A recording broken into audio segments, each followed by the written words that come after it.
This is Making Light. Julie Hurt and Kate Fogger are soul-level intuitives and animal communicators. This show is about us sharing our experiences in the hope it will help others along their path. So let's go make some light. Hello everybody, I'm Kate Fogger, this is Julie Hurt, and together we are making light to humans being. We've been doing themes of workarounds, as we call them in our language, but themes over each month, and we are now in a brand new month of September, which gives us a brand new theme. And this month our theme is going to be procrastination. So last month we did overwork, and we did a different negative belief for each week, because in soul level coaching we recognize 4 negative beliefs, which pretty much anything you can think of falls into those 4 categories one way or the other. There is a bit of overlap and judgment around it, and judgment, discretion, shall we say, but really most negative beliefs can fall into those 4 things. So we're going to start with my favorite one at the moment, which is you say not lovable, I say unlovable, potatoes, tomatoes, potatoes, potatoes, whatever, but unlovable or not lovable as the negative belief, and how that leads to procrastination. Now, Julie, you're going to have to start with this one, because overwork being my also very special theme, I don't procrastinate, at least not very often, because I am poof off the marking line, what do they call it, off the line, starting line, instantly. As soon as I can anticipate that something needs to be done, one of the things I'm working on is to not go do it, because I do just go and do it, and I typically run roughshod over waiting for other people's opinions, waiting for answers, waiting for this. I'm one of these horrible people that will scattergun everybody with how do we need to fix this, how are we going to do this, and then I can't be asked to wait for the replies, and I just go and do it anyway. I am one of those horrible people in the corporate world, but actually if I was left to my own devices, I'd be that. I did try and rein it in, because there's nothing more annoying. What? I don't know, I just heard something like outside my front door, so I was just like, what the noise was that? But I don't know what it was, so I'm just going to continue to move on. So, yes. so I do rein it in a corporate environment, and because I have bosses that were like that, they'd go off and fucking ask everybody to do everything, and then 20 people are doing the same thing. So I'd rein it in, but my natural inclination in my world is, and if I can get on with it without anybody else helping, all the better, and I'll just do it, and then I'll wish I hadn't, because something will come up that will render it pointless or irrelevant or whatever. But so I'm going to struggle with this one, but I suspect talking to you, it might actually flag up some shit for me, because it always does. Yeah. So, procrastination, Yeah. Julie, in the context of Not lovable. not lovable. Yeah. So I've been thinking, knowing that this is the topic the last several days, I've been trying to figure out, okay, procrastination, because I too do not procrastinate. My husband, really good at procrastination. And I love you, Brad, and he may disagree with that. But and to some degree it's not 100% true anyway, but for me, like, I hope you can't hear all the landscaping equipment going on just now, because of course as I start to talk they decide to ramp up. Anyway, so procrastination, I've not ever been one to procrastinate as well. In fact, I will well, except for this, I put my own needs last. And these last several months, and even the animals' messages for both July and August were, what do you want? And trying to define what you want, working with them to figure out what it is you want, and then beginning to vocalize it. And this month, in August, actually, the hawk kept coming around and going, just observe when you don't do this. So from a not lovable negative belief, if I don't feel I'm lovable, I'm not going to put my needs first. If I don't feel lovable, this is for me, and let's see if however many people this resonates with. If I don't feel lovable myself, I'm going to work really hard to show everybody else that I love them, in an effort to show that in fact, indeed, I am lovable. And by putting my own needs last and putting everybody else first, does that sacrifice, that martyrdom, create more love for me? And so that that part from a procrastination standpoint, that But I is can see that myself. procrastination, Julie? Because I don't think it is. I don't know. I don't know. I'm just throwing that out there because I can't, because I'm not a procrastinator. Like I make lists, but I schedule everything else that has, just like you do, everything else that has to be done, as mundane as it is, before the things I want to do. I want to write a book, but I will do all the other tasks, pay the gas bill before I will. Yeah. So the definition, according to, I just looked it up. This is actually Mind Tools rather than Wikipedia, but it'll do. Procrastination is the habit of delaying an important task, usually by focusing on less urgent, more enjoyable, and easier activities instead. It is different from laziness, which is the unwillingness to act. Now, that is the antipathy of you and me, because we will always go straight for the most important task and we will trivialize the enjoyable, easier activities. To be fair, I'll do easier things that I can tick off. Like not necessarily. Yeah. Well, and that's the thing. Like, I feel like for me, I have said, if I get all these things done, if I pay all the bills, if I get Lucas walked, I will even delay feeding myself. I will be shaky and like needing to, like, I'm going to faint, and I will make sure everything of the house is clean. My back could be killing me, and I will make sure that everything else is clean before I will take care of myself, which should be the more enjoyable thing. But so I put the painful stuff up front. Me too. It's always. It's because there's and it was actually my sister that said to me years ago, because I was like, there's always so much on the list, and she's like, your list is always going to be full. You have to learn to ignore the list, because you can't. It's not possible, I don't think, in this world not to have, unless you don't make lists. There's always that option, but there's always something needs to do. So here's Wikipedia. The act of unnecessarily and voluntarily delaying or postponing something despite knowing there'll be negative consequences for doing so. There are little bells ringing in me of very specific situations, but they don't come to mind. But I seem to recall, Julie, that you chose this theme. So can you remember what was going on when you chose this theme? I did. Mm-hmm. I thought, so you and I did this. I'm just going to look through the chat. Say what? I'm going to just look through our Making Light chat to see if you mentioned it. Keep talking. Okay. So when the reason why I went, I did because you and I did this workshop with Ava Baronius a couple weeks ago. And so leading up to the workshop, she was doing these podcasts, and 1 week was overwork. The next week was the opposite. So she was doing opposites, overwork and then procrastination. And so we thought we'd start there because we had the workshops from her in mind. Yeah. And the context in which Eva describes it is actually as a stress response. So you have your fight, flight, fawn, and freeze.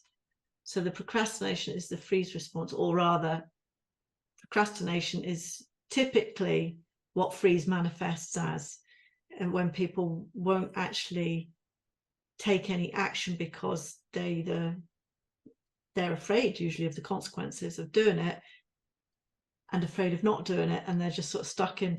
I remember reading this was probably the first self-help book. Oh my god, what a revelation that people actually wrote about this stuff. So I was in my first marriage, very unhappy, went to Australia with my best friend and her partner, and my husband came with us, and they had this very I suppose she was woo-woo. I suppose she was like us. I just didn't really know anyone like that. This woman that was just, and she was very open about talking about feelings, and and it was the first time I'd ever heard anybody actually talk about this stuff and rationalize it. And she had a book. She got this book off the shelf and she said to me, "Here, read that." And it was called Emotional Baggage. Like, who knew? I mean, you guys, young people watching this, there are any, have no idea how this stuff just did not exist. Yeah. 10, 15 years ago, at least maybe books 10, 15 years ago, but you didn't have YouTube and people talking about narcissism. And, you know, we all just sort of muddled along, and yeah, you spoke to your friends, but if someone talked to you about a psychopath, you wouldn't know what they were talking about. You'd think it was some big dramatic thing. And when people like this language started to become applicable to normal human, you know, everyday human beings, you know, you're just, it was so, for me, not liberating, that's not validating, to read about these patterns and understand that I wasn't just a crazy person, and that this is what I was experiencing. Yeah. Where am I going with this? This was something to do with procrastination. Can't remember. Anyway, that was my first. That's a bit stupid. It's a very long story for absolutely nothing.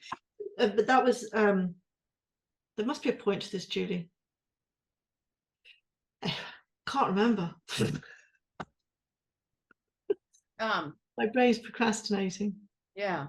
It's in the I did like how Ava talked about like the opposites of overwork and procrastination.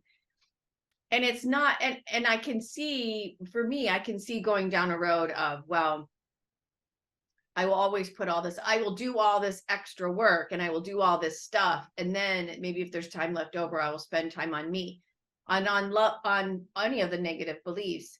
Overwork is just that actual act of work, work, work, work, work.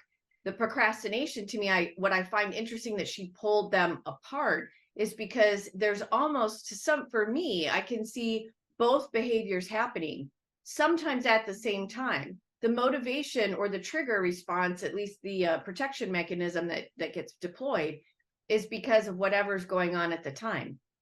So I could see myself like back in my ad agency days, taking on more and more and more, or what am I talking about? Even when I was doing the nonprofit board thing, taking on more and more and more and more because I didn't feel lovable or good enough or worthy or safe, secure, and protected, and asking to take that on. And then at the same time, I'm also, because I don't feel not lovable, I'm also procrastinating on taking care of myself.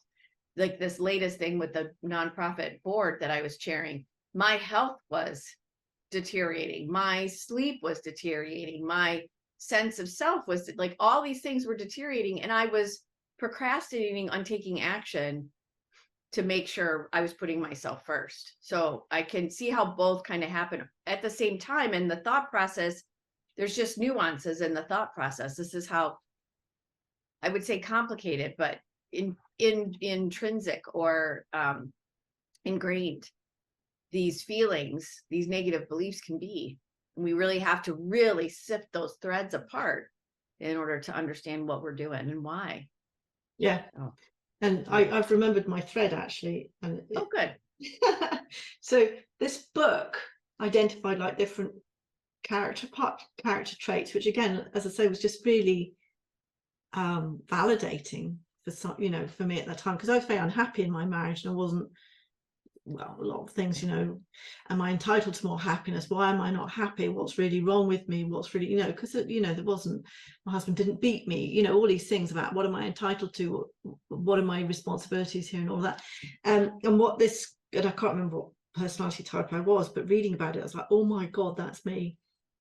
And it was, so here's my procrastination. When I have to make a decision about something like buying a washing machine, right? Or what? A washing machine. Oh, okay. You call it that? Yeah, I heard buy more sheeting and I'm like, what? That as well. But I will, it's like my plant. So I've got this thing in my garden, this area. I know how many plants I need, I know how big it is. I have maps, I have drawings, I have spreadsheets, I have no, where are they? Hundreds of drawings about like how many plants, whether they need to be in sunshine or in shade, all that. And it's like that. Say the washing machine, I'll look them all up and I'll look at price and I'll look at this and I'll look at that, and then I'll have all this information and I'll be completely stuck, unable. And I actually at that point need someone to go buy that one, because I just get, it's like I do all the work And I actually think that's is a freeze response, a procrastination of gathering all this information, but being unwilling to actually commit to the decision. Now, in my case, it's the fear of getting it wrong. So it's my not good enough that kicks in there. Although for me, not good enough is a workaround for unlovable. What happens if I make a mistake? What happens if I make this massive decision and I get it wrong? Oh my God, that's unthinkable, because the only reason that people, although this is all unsaid, the only reason that people love me is because I'm good at this stuff. So if I make a mistake, they're not going to love me. Yeah. And that's for me. And I want to just back up to just say, yes, there's Kate just mentioned 2 negative beliefs. And we've talked a little bit about in previous episodes, but sometimes you can have a negative belief covered by another negative belief. And so as you unwrap them all, you can see they're like Russian nesting dolls sometimes. Pretty depending on what it, So so I just wanted to make sure that was clear. I will also say too, that the research, and then don't do a decision. I've always known that as analysis paralysis. Yeah. That you just have to do all the research, but then to actually do the decision. Yeah, you're right. Because what if I make a wrong one? I remember being like, it's another of these things that someone said that's so, it's funny, isn't it? How as we wander down this path, you seem to sort of meet people at the same level as you. But because I remember somebody saying to me, what was it? It's more important to be happy than to be right. Like, what a stupid thing to say. Like, what the fuck does that mean? Like, it meant nothing to me. I had to go away and tear it apart. And now, actually, it's my favorite phrase. My brain's going, Julie, because that's I'm forgetting everything. My sister's physiotherapist or someone apparently had said to her, what if there was no wrong decision? Because we were talking about my inability to make decisions. I'll go. So if I go away and find out all this research and there's a clear winner, I'm fine. It's when there isn't, if there's, because all these things, I used to even sign up for, we have a, I can't remember what it's called. Like, you can pay and to read their reviews. It was before you could get reviews on everything. So you could actually sign up for this thing and they would give you the reviews of what was the best of everything, and that was just life-changing for me, because I'd be like, that's what I need. But so Stella's physiotherapist, I think she was, had said, well, what if there is no right decision? And again, I'm like, what like, what, and it's like, and again, now that's it's such a common theme that comes up. But at the time I heard that, it really irritated me, if I'm honest. You're like, what do you mean? That's when you're onto something, when you're just like, and it's true, because actually there is no right decision. It's like we were looking at reviews. We just booked a holiday. So happy. Look, and like all the hotels in the Maldives have millions of like 5-star reviews, right? You can look at it and there'll be 2% of people that will say it's the fucking most awful holiday they've ever had. And you're like, and it's always the same with Amazon reviews as well. Like, you'll be like, this thing has changed my life. It's absolutely amazing. I can't live with this. And there'll be someone going, it's shit. Right? And you're like, how can we all have such a different experience of life? It's like there's always, and I think that the first time I looked at that like that was the reviews of the first place we stayed at, and this person given it this shocking review. I was like, oh my God, because this is new to us. It's a lot of money. What if we've made a mistake? I looked at the review and it was something like, and if you've ever been to someone, now I know as an adult how much care you have to take over a garden, how much effort it takes to keep a garden looking tidy. So in a tropical lush forest, what you don't realize is there's like hundreds of little men behind the scenes, sweeping paths and pulling out leaves, and someone had left a dead palm leaf across the path, and this had ruined her holiday. And you're like, what the fuck? Like, obviously somebody who grew up in the town, I don't know, but I guess the point is that there is, it's going back to making decisions for me anyway, that there is no right decision, or rather there are several right decisions. Procrastination is a fear of making a right decision, because you think that decision somehow, in this case, that you're making the right decision is somehow contingent on how much you will be loved and respected. I think she says in a very roundabout way. It's really weird because I was saying that I've taken my self view off because I'm always, when I look at myself, I'm always looking around like this. But I'm finding it really unnerving actually, because I've got windows round you, so you're just like that, Julie. But I feel disconnected almost. Oh, I was going to write something down so I didn't forget to ask you about it later. Because I just remembered. See, so here we go. Like, I'm procrastinating to some degree. I'm not really. Well, yes, I guess I am, because I'm like, oh, I can't. Never mind. I don't know where I'm going with that. In that, I'm like making a list right now of things to ask you later instead of now. But if I don't do it, I won't remember. Anywho, okay. Yes. So procrastination, as far as not lovable. And there was something else. Oh, you were talking about gardening. Mm-hmm. And that popped up like my guides just showed me like all this lavender, because I planted this lavender on this one. I have this little patch that was a previous occupant of this house's vegetable garden, and herb garden was over there. And it gets neglected because my RV sits in front of it, so I don't get to see it. And I peeked over there the other day, and there's a number of, I don't like to say weeds. All plants are plants. And for us to designate them as weeds, I just feel like that means they're unwanted. And I'm just like, but we need them for pollinators and whatnot. There are some unwanted plants with the lavender.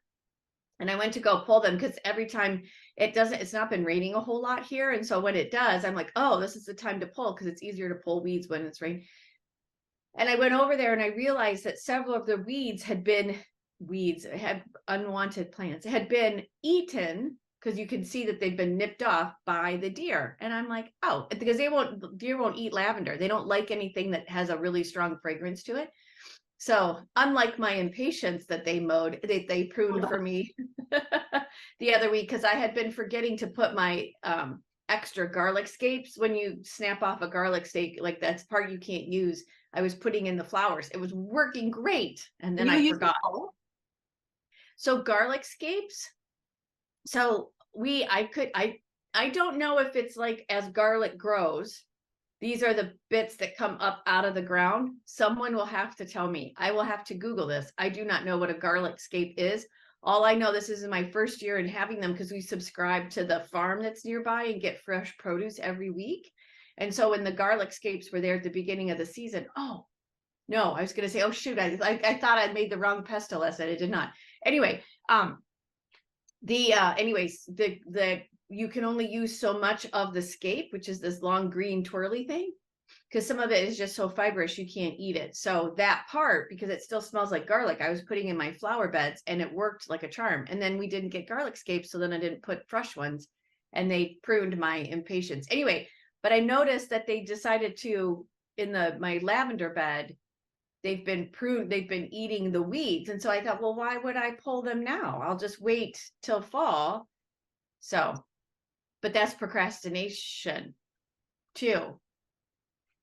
Thinking, and here's why. I know I had to think about that. Wait, why was I doing that, path? And then the guides are like, because it's another example of you putting anybody else's or anything else's needs in front of yours, which isn't always bad. Negative beliefs are not always bad, or workarounds are not always bad. You see, I don't think, I'm going to be controversial here since it is the title, but it doesn't really matter, does it? I don't think putting other people's needs ahead of your own is procrastination. Oh, I feel like for the definitions that you read and what me personally, Julie, here currently working on, absolutely. Because I know voluntarily delaying or postponing something, knowing there will be negative consequences. Okay. With that definition, agreed. Yes. I'll take that back. And even something pleasurable, like so just like when we talked about dopamine several weeks ago, I get a dopamine hit when I take care of someone else. Because I am a caregiver soul. For any of you who reference Ainsley MacLeod, my first soul type is caregiver.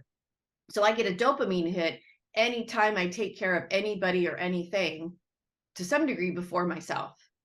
And so to be able to break that pattern, I have to become conscious of it, because what I'm procrastinating against is writing my book, the book that I want to, that type of stuff, or taking a nap, or getting off my feet so my back stops hurting. Like, I will keep pushing that stuff, which is also overwork. That's why I was saying it's to some degree both, but there's nuances to them.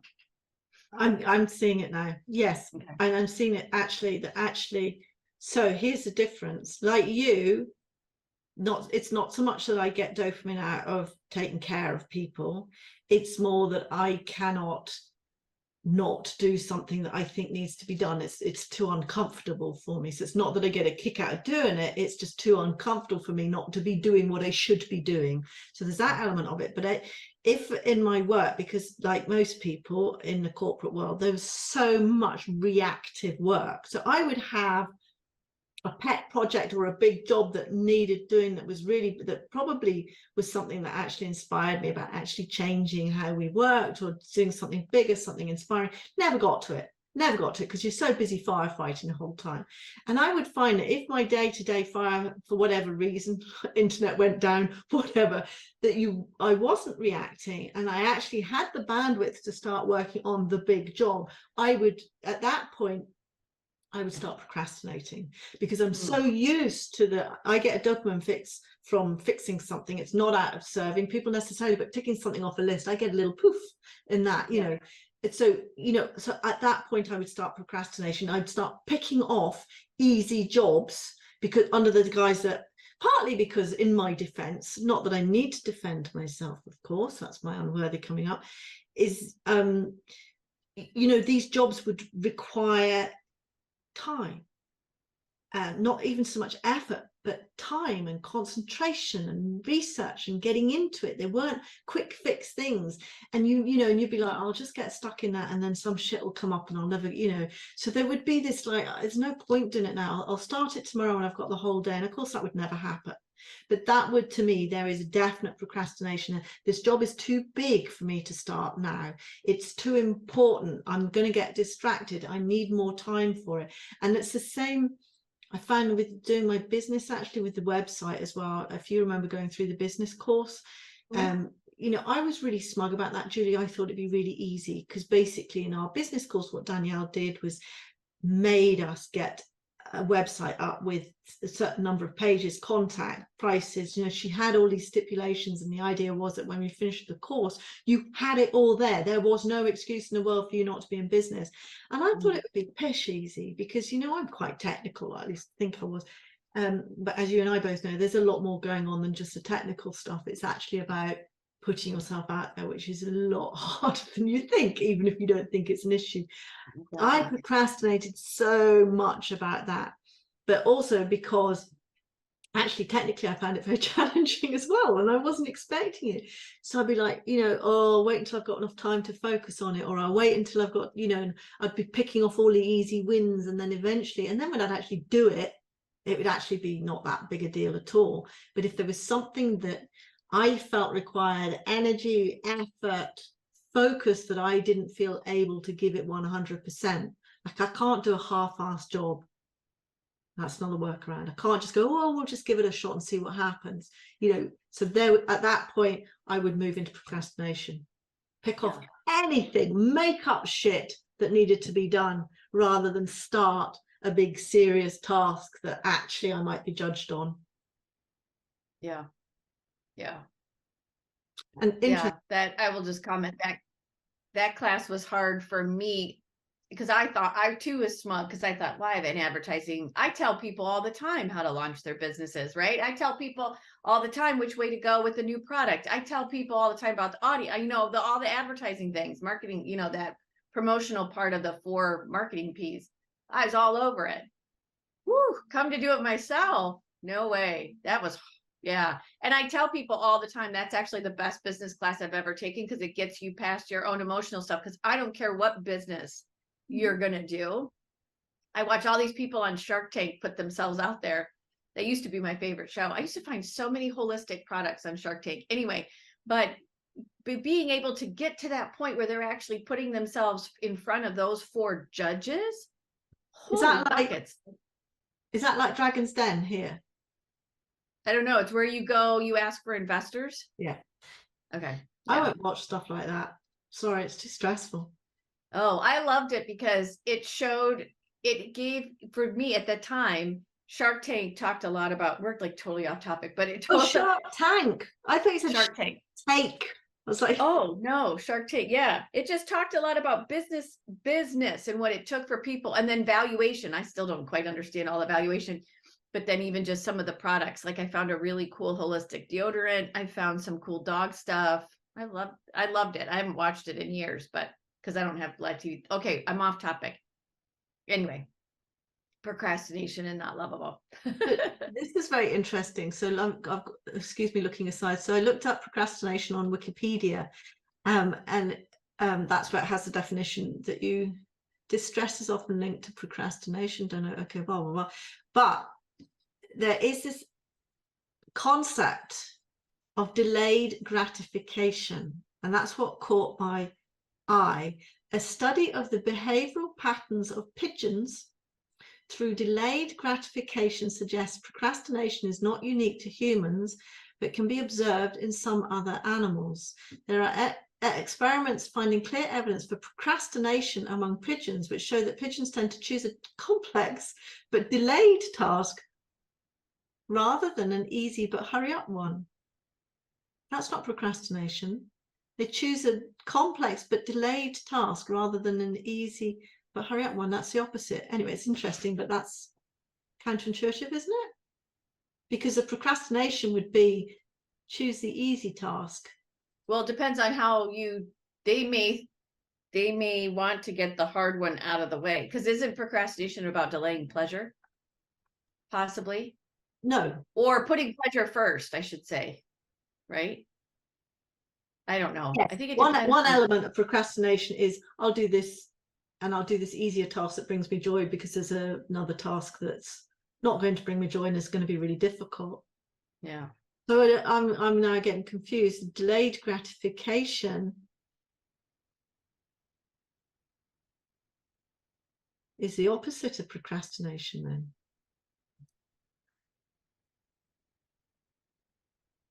Well, I'm going to see, that's really annoying because it should all be in here. See, there's no wrong answer. This is true. This is true.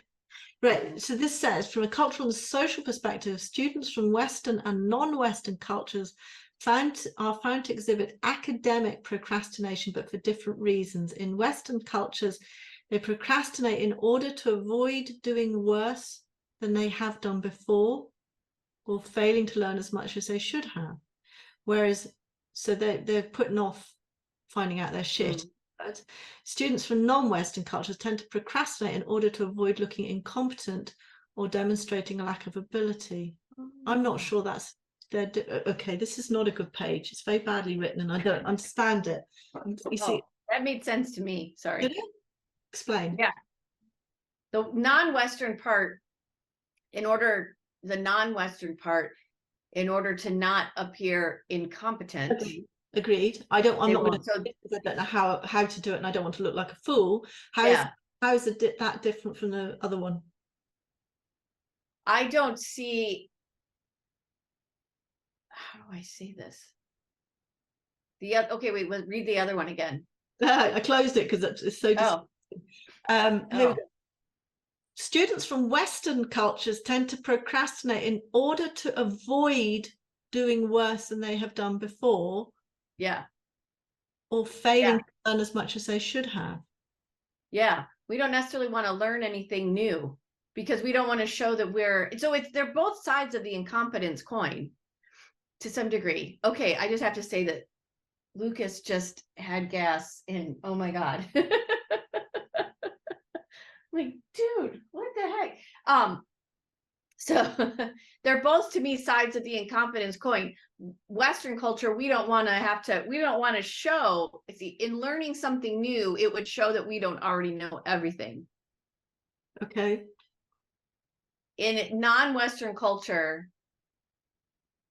it's to some degree the same thing. It's just different. The motivation is different. The strange. See, Yeah, I just don't want to show that I can't, that I may not be able to do what all the things I need to do. so Yeah, they're just so nuanced so in to the me. Western one, it says to voluntarily delay an intended course of action despite expecting to be worse off for the delay. Argued that postponement and irrationality are two key features of procrastination, and that to me is interesting. That postponement, the element of procrastination, but irrationality, and that's what's interesting, because delaying a task is not deemed procrastination if there are rational reasons behind the delay. Oh, but I can rationalize anything all day long. And it's not procrastination, truly. But that's so funny, because that's like a clinical definition or whatever. Yeah. But emotions are not rational necessarily, right? I So mean, if you choose, yeah, but like you putting off self-care, putting off eating, yeah, you have so much to do, it's technically irrational, because at some point your body needs to eat. yeah, Otherwise you will not be able to perform all these tasks. right. But I'm rationally figuring that out. Here's what I'm hearing too. As divine beings, there's no such thing as rational or irrational. There just is. So this idea of rational and irrational, we actually put these parameters or these definitions on top of something that just is. Isn't that funny? Yeah. So here's the other one. The pleasure principle may be responsible for procrastination, that one may prefer to avoid negative emotions by delaying stressful tasks. Yes, I would agree with that. Agreed. As the deadline for the target of procrastination grows, and they are more and more stressed and decide to procrastinate more to avoid this stress. And I think, and that's when it becomes irrational, when delaying something is actually causing you more stress. Do I procrastinate? I do procrastinate.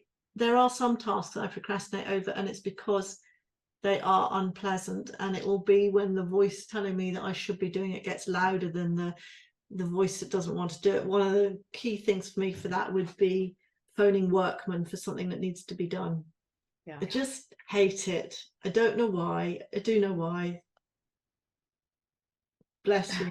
Excuse me. Thank you. Because there's a lot of you get a lot of stuff wrapped up in that.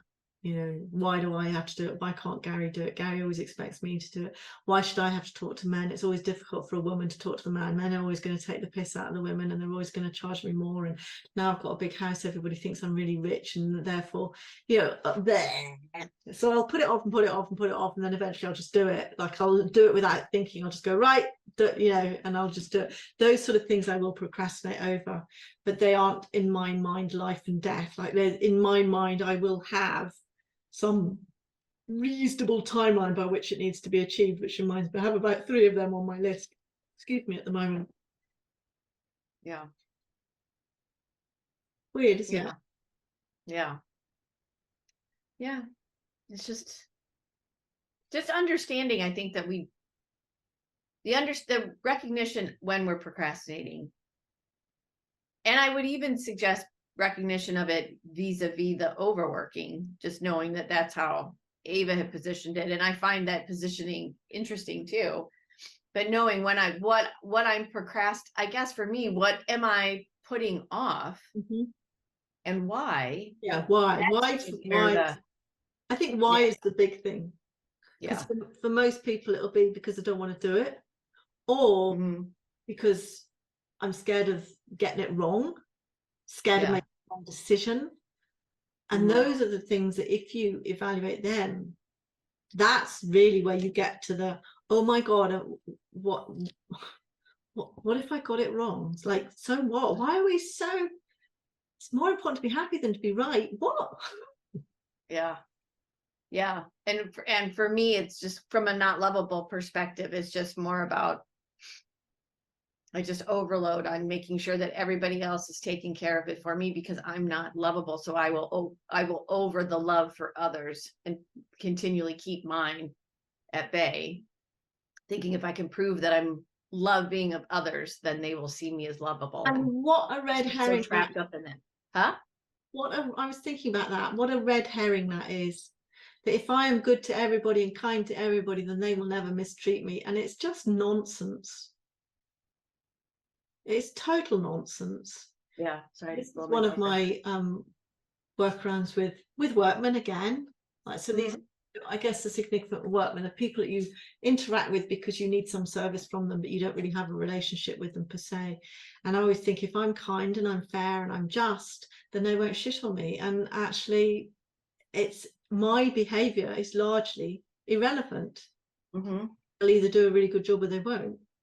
It doesn't matter how well I treat them. If there's some, I mean, I would also argue that I wouldn't be an ass to someone just for the sake of it, but I suppose then law of attraction would actually say, as long as I expect shit workmen, it doesn't matter how nice I am to them, they're going to be shit because that's what I expect.